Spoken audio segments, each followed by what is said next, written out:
Kisah keteladanan Nabi Ibrahim alaihissalam dan Nabi Ismail alaihissalam. Mengetahui kisah keteladanan Nabi Ibrahim alaihissalam dan Nabi Ismail alaihissalam. Mengenal Nabi Ibrahim alaihissalam. Nabi Ibrahim alaihissalam adalah putra Azar, seorang pemahat patung yang dijadikan sembahan. Azar adalah keturunan Nabi Nuh alaihissalam.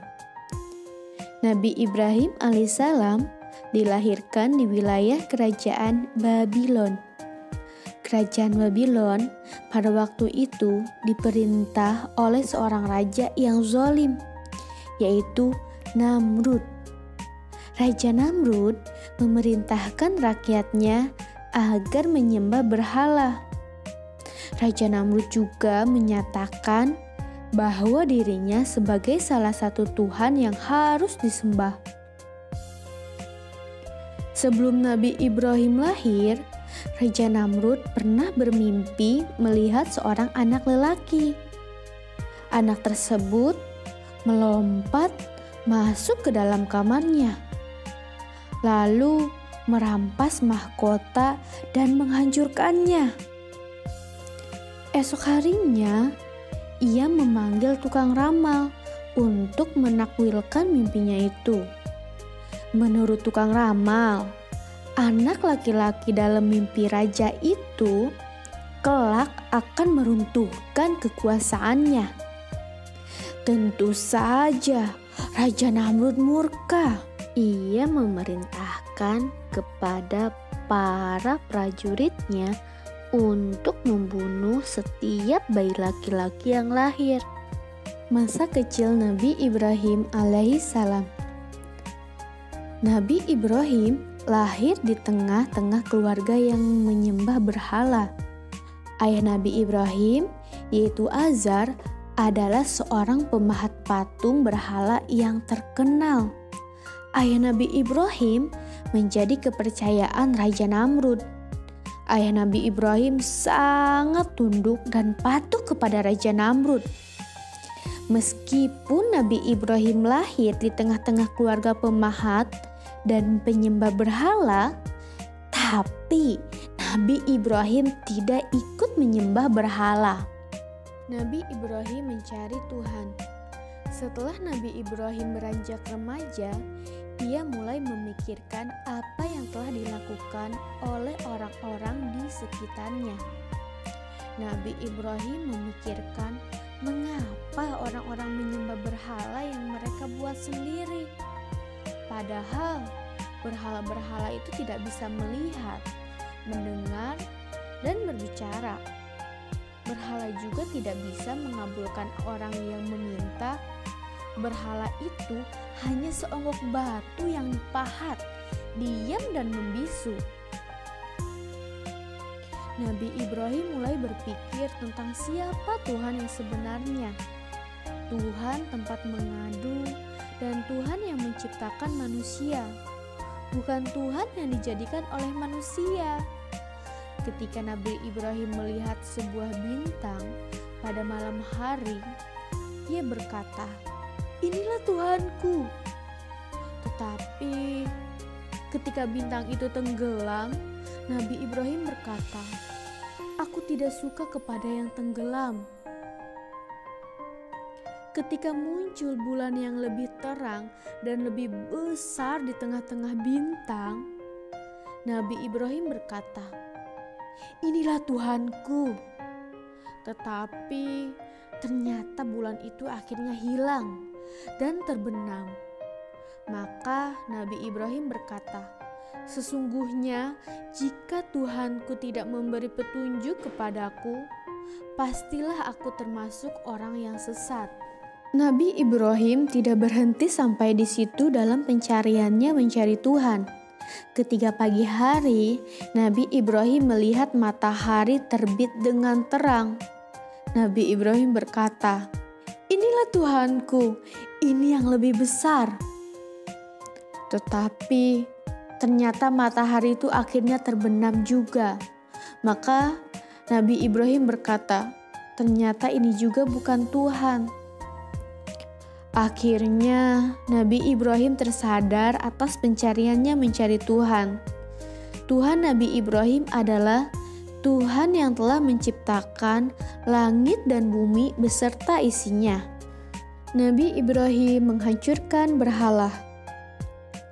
Ayah Nabi Ibrahim semakin hari semakin giat memahat berhala. Kemudian berhala itu diletakkan di kuil. Di kuil itu berhala-berhala dipuja dan disembah oleh para pengikut Raja Namrud. Suatu hari Nabi Ibrahim bertanya kepada ayahnya dan orang yang menyembah berhala, "Apakah patung ini yang engkau sembah dan engkau puja?" Mereka menjawab, "Menyembah berhala ini merupakan tradisi nenek moyang yang sudah diwariskan sejak dulu. Mereka tinggal mengikutinya saja." Setelah melihat hal yang demikian pada kaumnya, Nabi Ibrahim berkata dalam hati bahwa akan menghancurkan berhala-berhala itu ketika mereka sudah pergi meninggalkan kuil.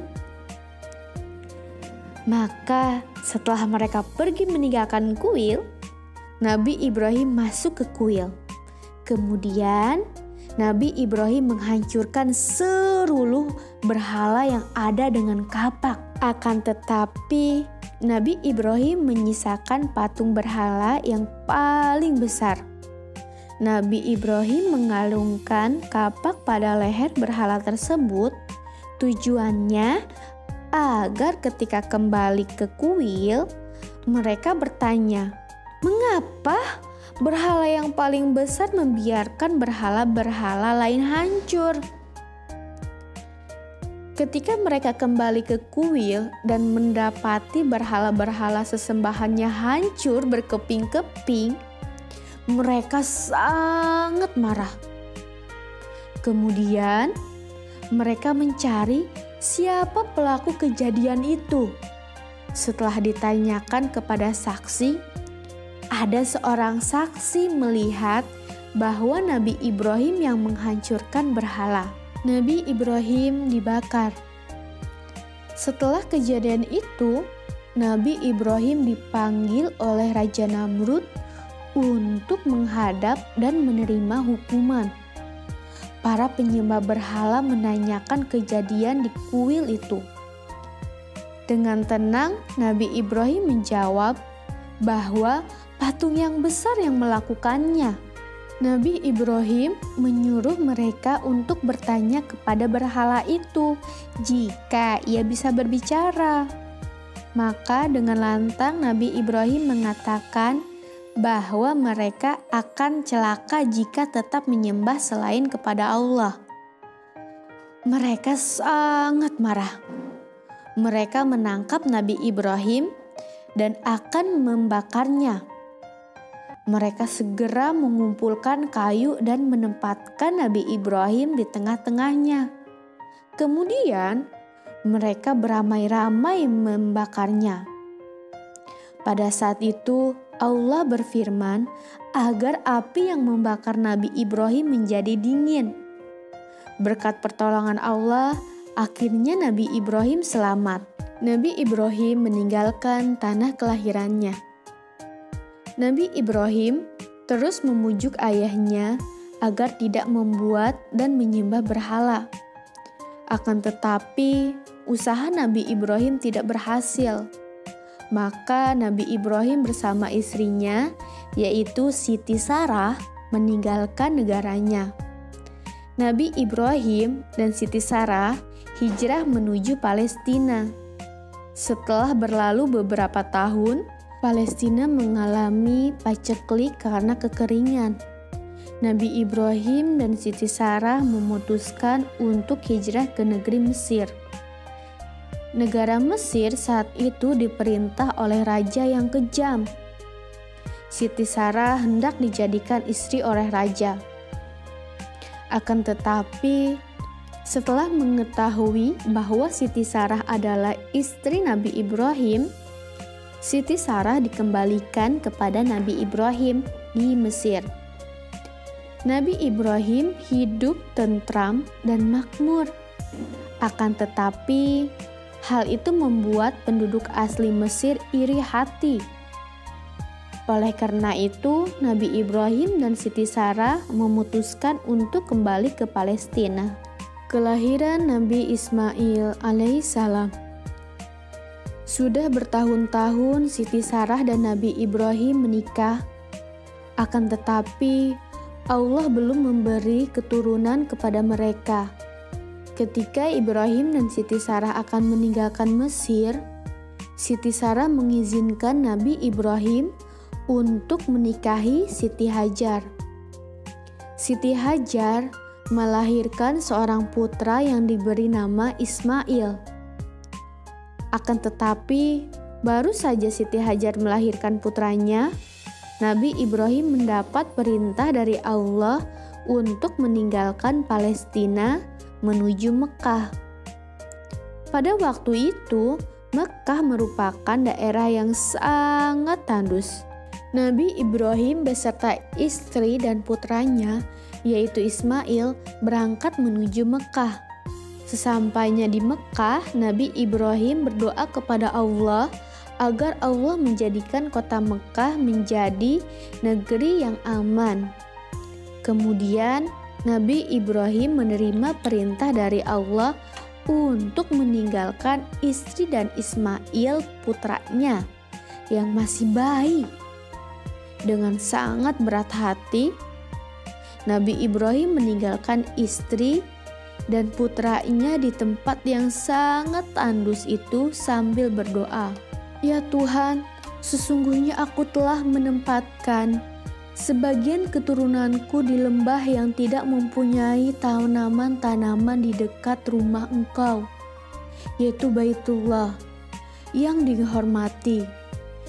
Ya Tuhan, yang demikian itu agar mereka melaksanakan sholat, maka jadikanlah hati sebagian manusia cenderung kepada mereka, dan berilah mereka rezeki dari buah-buahan. Mudah-mudahan mereka bersyukur." Setelah Siti Sarah berusia lanjut, ia hamil dan melahirkan seorang putra yang diberi nama Ishak. Di kemudian hari, Ishak akan menjadi seorang nabi penerus Nabi Ibrahim dalam menyebarkan agama Islam. Kelak Nabi Ishak mempunyai anak bernama Yakub. Keturunan Nabi Ishak selanjutnya adalah Musa. Ismail tumbuh menjadi anak yang tampan, pandai, dan soleh. Nabi Ibrahim sangat menyayangi Ismail. Akan tetapi, kebahagiaan Nabi Ibrahim tidak berlangsung lama. Pada suatu hari, Nabi Ibrahim menerima wahyu dari Allah melalui mimpi. Dalam mimpinya, Nabi Ibrahim diperintah Allah untuk menyembelih putranya, yaitu Ismail. Ini merupakan cobaan bagi Nabi Ibrahim yang sangat berat. Dikala keluarga itu baru berkumpul, mereka harus menerima cobaan yang sangat berat. Dengan berat hati, Nabi Ibrahim mengutarakan mimpinya kepada Ismail. Tidak disangka, Ismail menjawab dengan sangat tenang dan tegar. "Jika mimpi itu merupakan perintah dari Allah, maka laksanakanlah. Aku siap menjalankan." Begitu jawab Ismail kepada Nabi Ibrahim, ayah tercinta. Setelah segala yang dibutuhkan sudah siap, Nabi Ibrahim memanggil Ismail untuk dibaringkan di atas tanah dengan mengucap asma Allah dan memejamkan mata. Nabi Ibrahim mulai menggerakkan pisaunya ke leher Ismail. Pada saat itulah Allah menunjukkan keagungannya atas ketaatan dan kesabaran Nabi Ibrahim dalam menjalankan semua perintahnya. Allah menggantikan Ismail dengan seekor kambing. Betapa terkejutnya Nabi Ibrahim saat membuka matanya. Ismail masih hidup dan baru disembelihnya tadi adalah seekor kambing. Nabi Ibrahim sangat bersyukur kepada Allah atas segala karunia yang telah diberikan kepada keluarganya. Nabi Ibrahim membangun Ka'bah. Setelah peristiwa penyembelihan Ismail, keluarga Nabi Ibrahim hidup dengan penuh kebahagiaan. Seperti yang dijanjikan Allah, mereka tidak akan kekurangan apapun. Dari tanah yang tandus itu tumbuh berbagai hasil bumi. Di tanah itu pula Nabi Ibrahim dan putranya, yaitu Ismail, akan mendirikan Baitullah. Setelah Ismail tumbuh dewasa, Nabi Ibrahim mengajak Ismail untuk mendirikan bangunan. Bangunan itu akan digunakan sebagai pusat syiar agama Islam. Bersama ayahnya, Ismail bekerja keras mengambil dan mengumpulkan batu-batu. Batu-batu akan dipakai untuk membangun Baitullah. Ketika sedang bekerja, tidak sedikit godaan yang diterima oleh Nabi Ibrahim dan Ismail. Mereka percaya bahwa cobaan itu pasti dari setan. Untuk mengusirnya, Nabi Ibrahim dan Ismail melemparinya dengan batu-batu kecil. Akhirnya, perjuangan Nabi Ibrahim dan Ismail untuk mewujudkan suatu bangunan terwujud. Bangunan tersebut kita kenal dengan nama Ka'bah. Ka'bah menjadi pusat beribadah bagi orang-orang yang beriman dan menjadi pusat penyebaran agama Islam. Setahun sekali, yaitu pada bulan Zulhijjah, umat Islam dari seluruh dunia mengunjungi Ka'bah untuk melakukan ibadah haji. Hampir seluruh kegiatan yang dilakukan pada waktu ibadah haji adalah kegiatan yang dilakukan Nabi Ibrahim dan keluarganya semasa hidupnya dulu. Misalnya, sa'i, lari-lari kecil antara Bukit Sofa dan Marwah, melontarkan jumroh dengan batu-batu kecil, tawaf atau mengelilingi Ka'bah, menyembelih binatang kurban, dan masih banyak lagi kegiatan. Semuanya berasal dari kegiatan Nabi Ibrahim dan keluarganya. Itulah keagungan Allah dalam mengabadikan keistimewaan dan ketaatan Nabi Ibrahim dan Nabi Ismail dalam menjalankan setiap perintah Allah. Ismail seorang nabi. Di kota Mekah, Nabi Ibrahim bersama putranya yaitu Ismail menyebarkan agama Islam. Hari demi hari, bahkan tahun demi tahun, pengikut Nabi Ibrahim semakin banyak. Agama Islam semakin kuat dan semakin menyebar luas sampai keluar kota Mekah. Setelah lama menyebarkan agama Islam, Nabi Ibrahim dipanggil oleh Allah. Kemudian, penyebaran agama Islam diteruskan oleh Ismail yang telah diangkat Allah menjadi seorang nabi dan rasul. Nabi Ismail menjadi rasul yang diutus kepada kabilah-kabilah yang tinggal di sekitar sumur Zam-Zam, yakni kabilah Jurhum, Amalik, dan penduduk Yaman. Allah memberikan wahyu kepadanya. Allah Subhanahu wa Ta'ala berfirman, "Sesungguhnya kami mewahyukan kepada Muhammad sebagaimana kami telah mewahyukan kepada Nuh dan nabi-nabi setelahnya, dan kami telah mewahyukan pula kepada Ibrahim, Ismail, Ishak, Yakub, dan anak cucunya, yaitu Isa, Ayub, Yunus, Harun, dan Sulaiman. Dan kami berikan Zabur kepada Daud." Quran Surat An-Nisa ayat 163. Nabi Ismail dalam menyiarkan agama Islam seperti ayahnya, yaitu sabar, ulat, dan pantang menyerah. Setiap godaan yang datang selalu dihadapinya dengan kesabaran.